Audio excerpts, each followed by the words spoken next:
여론으로 일단 재판을 한번 해버리고, 그렇기 때문에 국가 형사 사법 시스템을 지금 파괴시키는, 불러보면 교사, 공무원, 대기업 임원 막 이런 분들 엄청 많아요. 어떤 분이 엄청 따라오시는 거예요. 평생 꼭 지옥 가세요 얘기를 하는 거예요.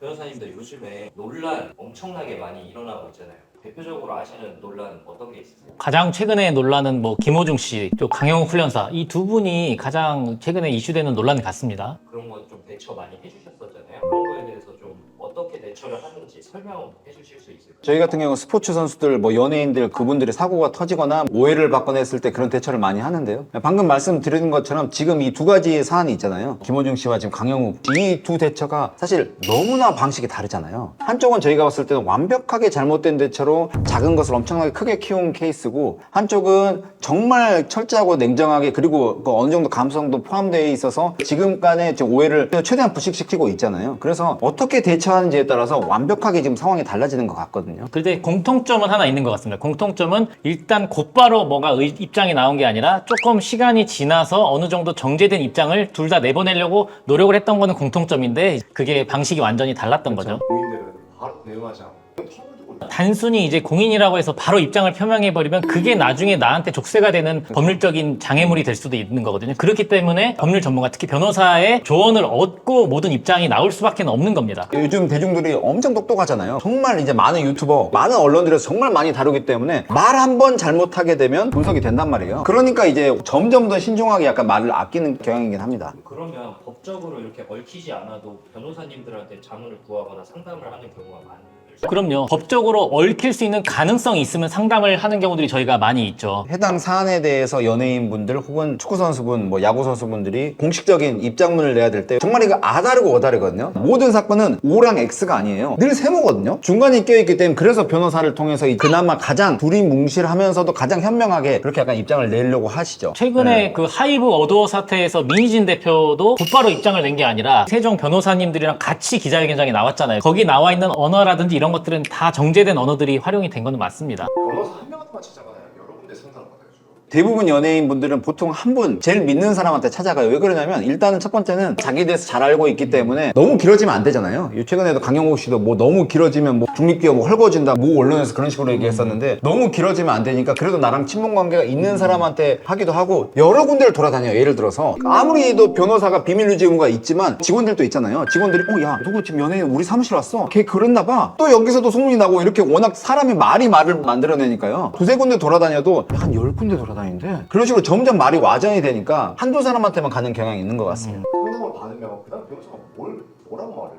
일단 가이드는 이걸 인정할지 부인해야 될지 큰 줄기가 두 가지잖아요. 강용욱 씨 같은 경우도 예를 들어 직장 내 괴롭힘이 있었는지, 김호중 씨는 음주운전을 했는지, 가장 핵심이 되는 줄기에 대해서 진실이 무엇인지에 따라서 입장을 말씀드리죠. 이거는 어떻게 하시는 게 좋습니다. 그리고 저는 그 김호중 씨 변호인이나 아니면 뭐 강영욱 씨 변호사님이 만약에 계시다면, 그분들은 대중들한테 공개된 내용 이상으로 훨씬 많은 진실을 알고 있을 수밖에 없습니다. 왜 그러냐면, 의뢰인한테 항상 얘기하는 게 그거잖아요. 우리한테는 불리한 얘기라도 다 솔직하게 얘기를 해주셔야 된다. 술을 지금 예를 들면 김호중 씨가 10잔 마셨다고 지금 진술했다라고 나오는데, 아마 변호인한테는 내가 마신 술의 종류와 양을 다 말했을 가능성이 있습니다. 근데 거기서도 거짓말을 하잖아요. 거기서도 거짓말하는 사람들이 있죠. 내 변호인을 속여야 판사, 검사를 속일 수 있다라는 잘못된 믿음을 갖고 계신 분들도 계세요. 저희들은 맨날 의뢰인들한테 얘기를 하거든요. 제발 변호사한테는 사실을 얘기해 주셔야 된다. 얘기를 아무리 강조를 해도 상대방 측 서면을 보면 완전히 다른 얘기인 경우가 엄청 많아요. 맞아요. 이게 뭡니까 얘기를 하면, 교수님 이거 제가 말씀 안 들었던 것 같은데. 자기 스스로 내가 그게 아니다라는 최면을 걸어버리면, 그다음부터는 이제 변호인이든 아니면 뭐 검사든 판사든 경찰이든 다 그냥 거짓된 정보만 진술하게 되는 겁니다. 직업병이기도 한데, 그래서 와이프랑 누가 이렇대, 내 친구가 이랬대, 그러면 그쪽 입장도 들어봐야 되지 않겠어? 라고 이렇게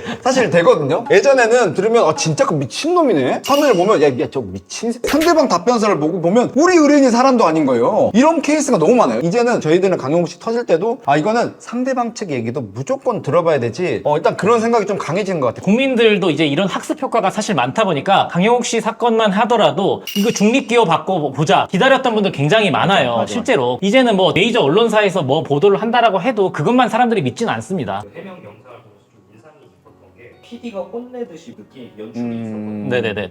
내가 이 월급을 받으려고 통장을 확인을 했는데 9,670원이 들어와 있으면 상대방 기분이 어땠을 것 같아요? 맞아요. 그건 제가 진짜 잘못한 맞아요. 거예요. 라고 했거든요. 네. 그것도 어떻게 보면 변호사님이 연출해줬을 거예요. 그렇게 했을 거라고 생각합니다. 네. 사실 그거는 진짜 우리 같은 대중들이 궁금해하는 질문이기도 했거든요. 대중의 그 PD님의 입을 빌어서 그 강영욱 씨나 아내분한테 질문을 한 거거든요. 내가 이거 스스로 얘기하는 것보다 똑같은 걸 인정하더라도 훨씬 더 그 사람의 진심이 또 전달이 되잖아요. 맞습니다. 그러면 그렇게 강영욱 씨는 지금 분위기가 반전이 되는 것 같은데 오히려 반대로 김호중 씨는 오히려 지금 구속도 돼버리고 구속인데 갑자기 왜 시키는 거예요? 음주로 사람이 다쳐서 지금 구속된 게 아니에요. 증거인멸, 조직적으로 인멸했다는 정황이 드러났잖아요. 그렇기 때문에 국가 형사 사법 시스템을 지금 파괴시키는 굉장히 중대한 범죄다라고 법원에서 명확하게 판단을 하신 것 같습니다. 어떻게 보면 정말 중대한 사안이잖아요. 법 쪽에서도 아마 이거는 좀 분분했었어요. 영장이 발부될 것인지 안 될 것인지. 그러니까 검찰총장도 그렇고 이번 경찰청장이랑 정말 영장을 신중하게 써야 된다 해가지고 그래서 그것도 엄청나게 연구를 많이 했다고 하거든요. 저희도 사실 좀 궁금하긴 했었어요. 이게 그리고 영미법에서는 사법방해죄라고 있어요. 사법방해죄에 해당하는 죄명이 지금 우리나라에 없어가지고 지금 다른 죄명을 적용을 한 건데 지금 형식적으로는 사법방해죄를 지금 소속사 직원들이 다 저질렀다라고 법원이 본 겁니다. 논란이나 법리적으로 문제가 되는 경우에 여론전을 먼저 펼치잖아요.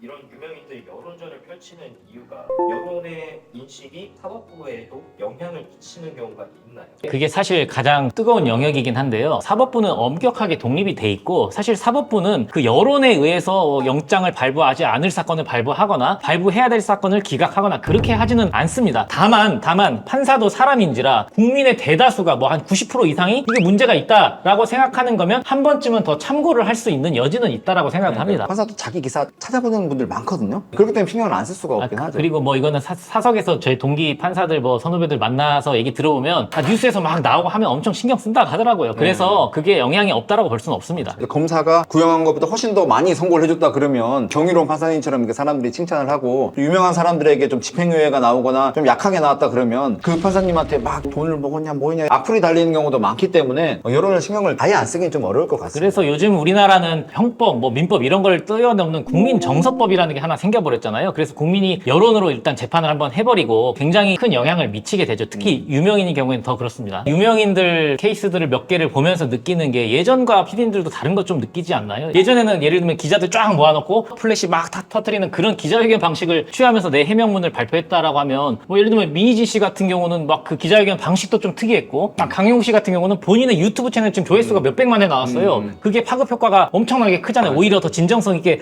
55분짜리 영상이 전달이 되니까 그래서 이제 여론전을 응하는 방식도 많이 달라지고 있다는 걸 더 느끼게 됩니다. 이번 강영욱 사건을 예로 들어서 수많은 공격들을 엄청 받았다. 만약에 내가 진짜 아니었다. 근데 그렇게 자기 그 명예가 훼손된 거에 대해서 명예훼손으로 고소를 할 수가 있나요? 당연히 할 수 있죠. 지금 당연히 강영욱 할 수 씨도 지금 유튜브 영상에서 법적 조치 언급을 어저께 하셨거든요. 지금 이미 명예가 너무 많이 훼손이 됐어요. 사실 지금까지 쌓아온 신뢰라든지 이런 것들이 많이 훼손이 됐고 특히나 그 익명을 가장한 누군가의 그 언행으로 인해서 피해본 것들에 대해서는 고소 또는 형사처벌이 이루어질 가능성이 충분히 있다. 저는 그렇게 저는 생각합니다. 의견이나 그런 부분은 당연히 좋지만 넘어서는 비난이나 그런 부분은 범죄잖아요. 그렇게 아프라고 안 좋은 얘기를 하는 사람들이 정말 많잖아요. 그러니까 그걸 다 고소는 할 수는 없겠지만 저희들도 유명인을 변호해가지고 뭐 고소를 해드린 케이스도 있는데 그 중에서 수위가 높은 것들을 좀 특정을 해서 이제 고소장을 작성하고 무관용 원칙으로 진행을 하는 경우들이 있어요. 네. 실제로 그렇게 고소받아서 형사처벌 받는 엄청 많죠. 많습니다. 엄청 네, 많습니다. 엄청 많아요. 엄청 멀쩡한 사람들이에요. 예를 들면 PC방인 오타쿠들이 하는 게 아니고 불러보면 교사, 공무원, 대기업 임원 뭐 이런 분들 엄청 많아요. 그걸 보면서 느끼는 게 진짜 익명의 가면을 쓰면 누구나 다 이상해질 수 있다는 걸 많이 느끼고요. 저희들 같은 경우는 어떤 상황이 생기더라도 절대 합의해주지 말라고 하는 경우들이 사실 또 많긴 하죠. 맞아요. 왜 그러냐면 공인도 고소를 하는 게 사실 그분 입장에서 쉬운 건 사실 아니잖아요. 저희들이 고소를 하는 건 약간 가족에 대한 비난이나 정말 입에 담기가 어려울 정도로 그런 심각한 것들만 한해서 고소를 하거든요. 그런 것들 같은 경우는 사실 합의를 해주기 어려운 부분이 있죠. 그러니까 이게 저희도 만약 고소를 당하신 분의 변호를 맞잖아요. 저희한테도 욕이 달리는 게 되게 많아요. 변호사 새끼가 쓴 걸 그 맞지? 그건 맞거든요. 사실 그건 맞는데 진짜 정말 평온할 수 없는 저희들한테도 욕이 달리는 경우도 맞아요, 있어서 맞아요. 그럴 때는 가끔은 좀 힘듭니다. 법정 가서도 피해자 측 뭐 가족들이 나와가 네가 변호사야 하면서 저 진짜 신변의 위협을 느껴가지고 경위한테 도움 요청했던 적도 있었어요. 그러니까 법정 갔는데 제가 엘리베이터를 타고 내려가는데 어떤 분이 엄청 따라오시는 거예요. 평생 꼭 지옥 가세요 얘기를 하는 거예요. 진짜 저 그때 너무 충격받아가지고 지금은 가겠습니다 얘기를 하겠는데 지옥에 가겠다고 얘기를 한다고요? 뭐 가면 가죠 뭐 하겠는데 그때는 마음이 어리니까 심장이 뭐 계속 뭐 두근두근 하는 거예요 내려가지고도. 그러니까 저희도 마음 여리거든요. 변호사들도 여러분 지금 피도 눈물도 없는 막 돈만 받고 일하는 사람들이 아니라 저희도 감정이 있는 동물입니다. 저희한테 너무 악플 달지 마세요. 만약에 달 거면 강호석 변호사님한테 몰아서 해주세요. 이런 식으로 얘기를 하시더라고요. 할 거면 돌다 다는 것보다. 여러분 오늘은 이렇게 유명인들이 대처하는 방법 또 재미난 얘기들을 나눠봤는데요. 다음에도 또 유쾌한 영상으로 한번 찾아뵙겠습니다. 네네. 유명인들이 대처할 때는 그 뒤에는 늘 변호사가 있습니다. 그리고 그 변호사도 같이 욕을 먹는데 사실 진짜 저희도 가끔 힘듭니다.